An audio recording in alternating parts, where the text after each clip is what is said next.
एक पनिहारिन की 4 सीखें, दुनिया के फरेबी जाल से कैसे बचें। जय श्री कृष्ण दोस्तों, आरके मोटिवेशनल यूट्यूब चैनल में आपका स्वागत है।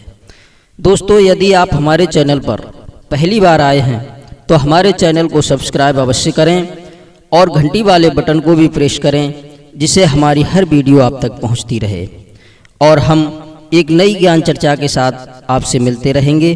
तो दोस्तों, शुरू करते हैं आज का प्रसंग।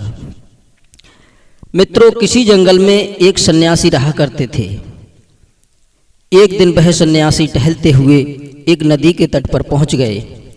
सन्यासी ने अपना कंबल निकाला और कंबल बिछा करके और एक पत्थर की तकिया लगा करके सो गए।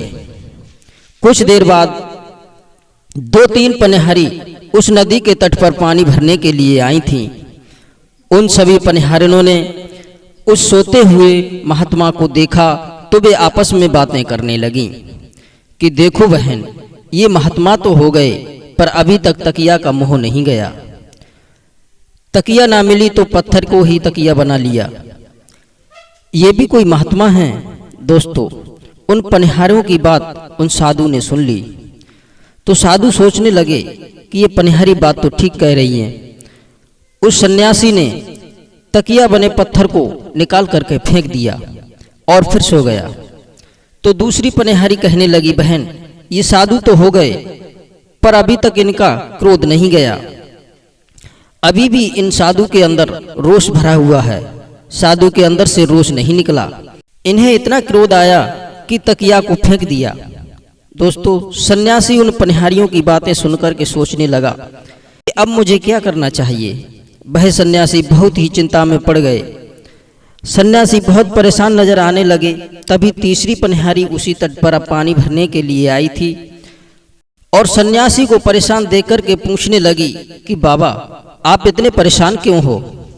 आपका तो शांत स्वभाव होना चाहिए, पर आप तो बहुत परेशान नजर आ रहे हैं। इसका कारण क्या है? तब सन्यासी उस पनिहारी को सारी बात बताते हैं। तब पनिहारी कहने लगी कि हे बाबा, ये तो पनघट है।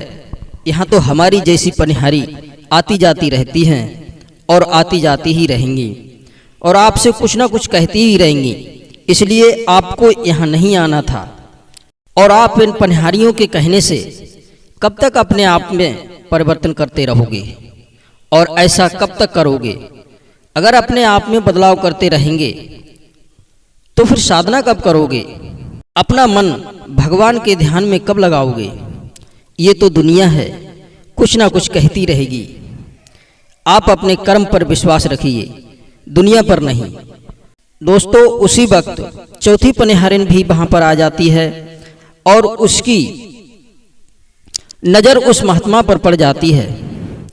उस पनिहारी ने भी सन्यासी से एक बहुत सुंदर बात कही, महात्मा जी, क्षमा करना, हमको लगता है कि तुमने सबको छोड़ दिया है, लेकिन अभी तक अपना चित्त नहीं छोड़ा है।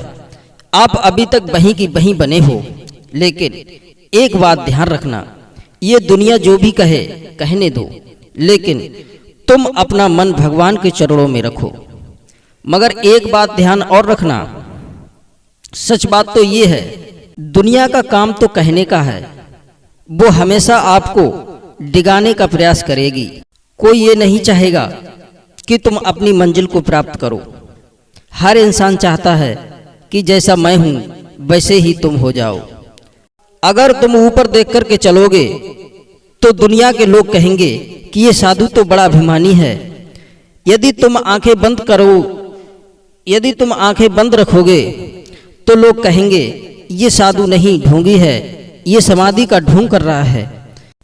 अगर तुम चारों तरफ देखोगे तो लोग कहेंगे कि इस साधु की नज़र चारों तरफ को चलती है, इसकी नज़र सही नहीं है, इस साधु की नज़र का ठिकाना नहीं है, पता नहीं कहाँ कहाँ नज़र चलती रहती है, ये साधु का चरित्र सही नहीं है, ये तो केवल नाम का साधु है, ये पूजा पाठ तो बस एक दिखावा है। यदि तुम इस दुनिया की बातों में आकर के अपनी आंखों को फोड़ लेते हो तो भी दुनिया कहेगी कि अपने कर्मों की सजा भोग रहा है। इसलिए महात्मा जी, किसी के बहकावे में मत आओ। दोस्तों, भगवान को प्रसन्न करना है तो आसान है, पर इस दुनिया को प्रसन्न करना बड़ा कठिन है। इसलिए आप अपना कार्य करते जाओ, आपको अपनी मंजिल अवश्य मिलेगी। दोस्तों, हमें इस कहानी से यही शिक्षा मिलती है कि अगर हम अपनी सोच अपनी जिंदगी में अपनाएं तो हम कभी पीछे नहीं रहेंगे, और अगर अपना ध्यान लोगों की बातों में ना भटकाएंगे तो हम अपने काम में जरूर सफल होंगे। और लोगों की बातों पर ध्यान न देकर अपने काम पर ध्यान देना चाहिए। तो दोस्तों, आशा करते हैं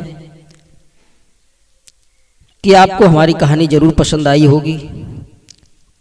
तो आप सभी से निवेदन है कि हमारी कहानी को लाइक और शेयर अवश्य करें। और अब आगे मिलते हैं किसी एक नई कहानी के साथ। तब तक के लिए जय श्री कृष्णा, जय श्री राधे।